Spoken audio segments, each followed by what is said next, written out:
আসসালামু আলাইকুম এভরিওয়ান, কি অবস্থা তোমাদের? আশা করি সবাই অনেক বেশি ভালো আছো। তো তোমরা যারা জাহাঙ্গীরনগর বিশ্ববিদ্যালয়ে ডি ইউনিটে ভর্তি পরীক্ষা দিবা তাদের একটা কমন আমি প্রশ্ন পাচ্ছি যে ভাইয়া এখন পর্যন্ত তোমাদের কিন্তু প্রিপারেশন প্রায় শেষের দিকে, যারা প্রিপারেশন শুরু করছিল তাদের কিন্তু প্রায় শেষের দিকে। তো তবুও এই মুহূর্তে এসে অনেকেই আসলে গ্যাপ ছিল মাঝখানে, তবুও প্রিপারেশন নিচ্ছ। তো তারা একটা প্রশ্ন করছো, ভাইয়া আমার কি ফুল সিলেবাসটা পড়তে হবে কিনা এবং পরীক্ষার তারিখটা কবে, অর্থাৎ জাহাঙ্গীরনগর ডি ইউনিটের পরীক্ষাটা কিভাবে এবং কবে অনুষ্ঠিত হবে, এই জিনিসটাও তোমরা অনেক প্রশ্ন করছো। ঠিক আছে, যেহেতু এক্সাক্ট ডেট এখনো পাবলিশড হয় নাই, তো একটা ধারণা দিব যে আসলে কবে হবে এবং তোমাদের ফুল সিলেবাসটা পড়তে হবে কিনা এই বিষয়ে নিয়ে আলোচনা করবো।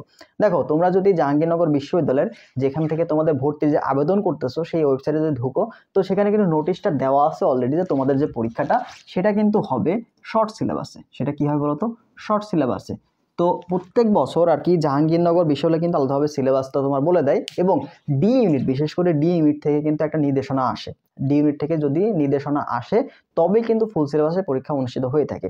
তোমরা দেখবা জাহাঙ্গীরনগর বিশ্ববিদ্যালয় যদি একবার এই ইউনিটের শর্ট সিলেবাস, আবার ডি ইউনিটের জন্য কিন্তু আবার তোমার ফুল সিলেবাসটা পড়া লাগছে, কারণ ডি ইউনিট থেকে আলাদা নোটিশ আসছিল যে ডি ইউনিটের ভর্তি পরীক্ষা মেডিকেলের আদলে, অর্থাৎ মেডিকেল ভর্তি পরীক্ষার যে সিলেবাস অনুষ্ঠিত হয়েছে সেই সিলেবাসে কিন্তু অনুষ্ঠিত, অর্থাৎ ফুল সিলেবাসে অনুষ্ঠিত হয়েছে এবং সেখানে আলটিমেটলি ফুল সিলেবাস থেকে প্রশ্ন আসছিল। কিন্তু এই বছর তোমরা দেখবা যে নোটিশ আকারে কিন্তু দিয়ে দিছে যে ওভারঅল পরীক্ষাটা কিন্তু শর্ট সিলেবাসে হবে এবং ডি ইউনিট থেকে আলাদাভাবে কিন্তু গত বছরগুলোর মতো আলাদা কোনো নির্দেশনা আসে নাই। ঠিক আছে, আলাদা কোনো নির্দেশনা আসে নাই যে তোমার ফুল সিলেবাসে পরীক্ষা হবে। যেহেতু নির্দেশনা আসে নাই, তার মানে তোমাদের যে পরীক্ষাটা সেটা হচ্ছে ফুল সিলেবাসে হবে না, হবে কি শর্ট সিলেবাসেই হবে। কিন্তু এই ক্ষেত্রে তোমাদের মনে যদি একটা খটকা থাকে যে ভাইয়া বিগত বছরগুলোতে তো শর্ট সিলেবাস বলে ফুল সিলেবাস থেকে কিছু অধ্যায় থেকে প্রশ্ন আসে, হ্যাঁ প্রশ্ন আসে, দুই একটা প্রশ্ন আসতে পারে। যেহেতু আমরা কিন্তু যেটা আপডেট অনুযায়ী জানতে পারছি, ওখানকার শিক্ষকদের সাথে কথা বলেও কিন্তু যেটা জানা গেছে সেটা হচ্ছে তোমার ডি ইউনিটের যে শিক্ষকরা থাকে তাদের সাথে কথা বলে এবার আসলে আলটিমেটলি সব ইউনিটেই, শুধুমাত্র ডি না, এ ইউনিট, ডি ইউনিট, সায়েন্সে যে সকল পরীক্ষা তোমরা দিতে পারতেছো এইগুলোতে কিন্তু মেনলি শর্ট সিলেবাসে পরীক্ষা হয়ে থাকবে। তো আলটিমেটলি তোমার ফুল সিলেবাস থেকে প্রশ্ন এমন না যে আসবেই না, এটা আসলে না, রিলেটেড প্রশ্নগুলো যে তোমরা দেখবা কিছু অধ্যায় কি আমাদের শর্ট সিলেবাসের সাথে ফুল সিলেবাসের কিছু রিলেট থাকে, তাই না? তো ওই যে রিলেট টপিকগুলো হয়তো আসতে পারে। যেমন আমি যদি বলি ভৌত আলোক বিজ্ঞান, তো আলোক বিজ্ঞান থেকে জ্যামিতিক আলোক বিজ্ঞান, হয়তো জ্যামিতিক আলোক বিজ্ঞান থেকে কিছু প্রশ্ন ফিজিক্সে আসতে পারে। এবার তোমরা হচ্ছে বায়োলজিতে দেখবা যে কিছু একটা দুইটা প্রশ্ন হয়তো বা আসতে পারে। তো এইভাবে কিন্তু রিলেটেড যে প্রশ্নগুলো সেগুলো তোমার আসবে ফুল সিলেবাস থেকে, হয়তো খুবই কম, রেসটা খুবই কম, 2 থেকে 3টা প্রশ্ন আসতে পারে। এখন তুমি এই 2 থেকে 3টা প্রশ্ন তোমার যদি শর্ট সিলেবাসটা ভালো মতো শেষ করা না থাকে, তুমি শর্ট সিলেবাসে ভালো করে শেষ করতেও নাই, বাট আবার নতুন করে ফুল সিলেবাস শেষ করবা, তাহলে আলটিমেটলি কি তুমি, একটা কথা আছে না যে আমও হারাবা সালাও হারাবা, এমন অবস্থা হয়ে যাবে। তোমার এখন কাজ, যাদের সিলেবাসটা শেষ হয়ে গেছে, তোমরা যারা রিভিশন দিচ্ছ তারা তুমি এখন কি করতে পারো, শর্ট সিলেবাসটা দেখতে পারো তোমার সিকিউরিটির জন্য, যে 2-3টা প্রশ্ন আসলেও আমি যেন অ্যান্সার করতে পারি, আর কিছু না। আর যাদের মোটামুটি এখনো শর্ট সিলেবাসে তুমি ভালো মতো শেষ করতে পারো নাই, তারা শর্ট সিলেবাসটা খুব ভালো করে শেষ করো। ঠিক আছে, তোমরা এখন শর্ট সিলেবাসটা খুব ভালো করে শেষ করো এবং সেই অনুযায়ী প্রিপারেশন নিয়ে প্র্যাকটিস বেশি বেশি করার চেষ্টা করো। ঠিক আছে, তোমরা রেগুলার কিন্তু এক্সাম দেওয়ার চেষ্টা করো। তুমি যদি এখনো পর্যন্ত যদি রেগুলার এক্সাম না দাও, তাহলে কিন্তু তোমার কিন্তু পরীক্ষার যে ভিত্তিটা, প্রশ্নের প্যাটার্ন ধরতে কিন্তু অনেক অসুবিধা হবে। তো তোমরা জানো জাহাঙ্গীরনগর ডি ইউনিটের প্রশ্ন কিন্তু অন্যান্য বিষয়ের প্রশ্ন থেকে একদম সম্পূর্ণ আলাদা হয়ে থাকে। তুমি অন্যান্য ভার্সিটি পরীক্ষার প্রশ্নের সাথে তুমি কিন্তু অপশনের অনেক মিল পাবা, তুমি মানে দেখেই বলতে পারবে যে আসলে এটা হবে অথবা এটা অ্যান্সার হবে। কিন্তু জাহাঙ্গীরনগর ডি ইউনিটের বিশেষ করে রসায়ন এবং জীববিজ্ঞানের প্রশ্নগুলো তুমি দেখবা যে আসলে অপশনের সাথে কিন্তু সোজাভাবে না গিয়ে চলে গেছে কি ব্যাকা, মানে পেছানোর অপশন দেওয়া আছে, যে অপশনের সাথে প্রশ্নের মিল খুঁজতেই তোমার কিন্তু সময় লেগে যাবে যদি তুমি পর্যাপ্ত পরিমাণে প্র্যাকটিস না করো। এর জন্য তোমার কি করতে হবে বলো তো, জাবি ডি স্ট্যান্ডার্ড বেশি বেশি প্রশ্নের এক্সাম দিতে হবে। তো আমাদের যে জাবির ইউনিট এক্সাম ব্যাচটা রয়েছে সেখানে কিন্তু সবগুলো প্রশ্নই জাবির ডি স্ট্যান্ডার্ড, প্রত্যেকটা অধ্যায়ের কিন্তু আমাদের কিন্তু অধ্যায়ভিত্তিক এক্সামগুলো অনেকগুলো হয়ে গেছে, বেশ কয়েকটা এক্সাম হয়ে গেছে। তোমরা কিন্তু সেগুলো দিতে পারবা যদি এখন এনরোল করো, তুমি কিন্তু সবগুলো পরীক্ষা সুন্দর করে সাজানো আছে, সবগুলো পরীক্ষায় তুমি দিতে পারবা। এবং আগামী শুক্র এবং শনিবারের মধ্যেই কিন্তু তোমাদের যে জাবির ইউনিট জীববিজ্ঞানের সবগুলো অধ্যায়ের টপিক অ্যানালাইসিস শর্ট সিলেবাসের সবগুলো অধ্যায়ের টপিক অ্যানালাইসিস আমি দিয়ে দিব, রসায়নেরও সবগুলো অধ্যায়ের টপিক অ্যানালাইসিস এবং সাজেশন দিয়ে দিব। তো সেগুলো থেকে তোমরা ভালো মতো রিভিশন দিতে পারবা। তো শেষ মুহূর্তে এসে তোমার কি করতে হবে, বেশি বেশি গুরুত্বপূর্ণ যে টপিকগুলো সেগুলো তোমার রিভিশন দিতে হবে। তো গুরুত্বপূর্ণ টপিক কোনগুলো সেগুলো তো তোমার জানতে হবে।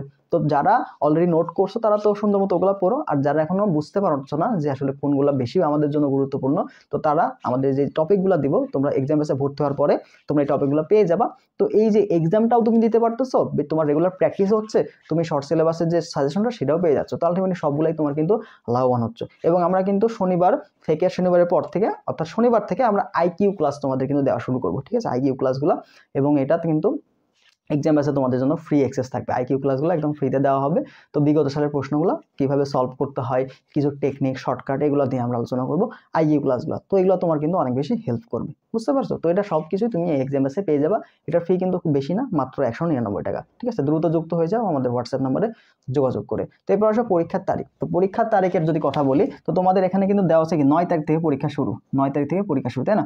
তো প্রথমে কিন্তু পরীক্ষা শুরু হবে তোমার এ ইউনিট দিয়েই শুরু হয়, নর্মালি এই ইউনিট দিয়ে শুরু হয়, কিন্তু এখনো যেহেতু ডেট পাবলিশড হয় নাই তো আমরা শিওরলি বলতে পারতেছি না। কিন্তু একটা ধারণা করা যাচ্ছে যে এই যে ডি ইউনিটের যে ভর্তি পরীক্ষা সেটা তোমার 12 থেকে 13, এই যে 12 থেকে 13 ফেব্রুয়ারির মধ্যেই অনুষ্ঠিত হবে। 12 থেকে 13 ফেব্রুয়ারি এটার মধ্যে অনুষ্ঠিত হওয়ার সম্ভাবনা সবচেয়ে বেশি, বুঝতে পারো? তো তোমরা সেভাবেই প্রিপারেশন নিতে পারো, 12 থেকে 13 এর মধ্যে অনুষ্ঠিত হয়ে যাবে। এবং এই বছর কিন্তু শিফট ওয়াইজ শিফট ভাগ করা আছে, ঠিক আছে? তোমরা জানো এই বছর কিন্তু শিফট ওয়াইজ ভাগ করা আছে, অর্থাৎ প্রত্যেকটা শিফটের জন্য নির্দিষ্ট ছাত্র ভাগ করে দেয়, শিফট ওয়াইজ সিট। তো এই বছর তোমার শিফট ওয়াইজ সিট কিন্তু ভাগ করে দিয়েছে, অর্থাৎ রাবির মতো, রাবিতে যেমন 4টা শিফটে পরীক্ষা হলে 4টা শিফটে সিট ভাগ করা থাকতো, ঠিক তেমনি এই বছর কিন্তু শিফট ভিত্তিকভাবে তোমার কিন্তু সিটটা বন্টন করা আছে। তো অনেক দেখা গেছে যে এক শিফটে থেকে কেউই চান্স পায় নাই, অর্থাৎ এক শিফটের প্রশ্ন যদি একটু সহজ হয়েছে তাহলে ওই শিফটে থেকে সবচেয়ে বেশি প্রশ্ন মানে সহজ হইলে তো আলটিমেটলি কি সবাই পারে, তো ওখান থেকে আলটি দেখা যায় যে অনেক ছাত্র চান্স পেয়ে গেছে। কিন্তু একটা প্রশ্ন একটু ট্রিকি করছে, ওখান থেকে আর কেউ চান্স পায় না, এরকম কিন্তু দেখা গেছে। বাট এই বছর কিন্তু অনেকটা পরিবর্তন আসছে, সেটা হচ্ছে তোমার শিফট ভিত্তিকভাবে কিন্তু সিট বন্টন হয়ে গেছে। তো এই বন্টনের ফলে তোমার কিন্তু তোমার শিফটে তোমার সাথে কিন্তু অন্যান্য যারা পরীক্ষা দেয় তাদের কিন্তু কম্পিটিশনটা হচ্ছে।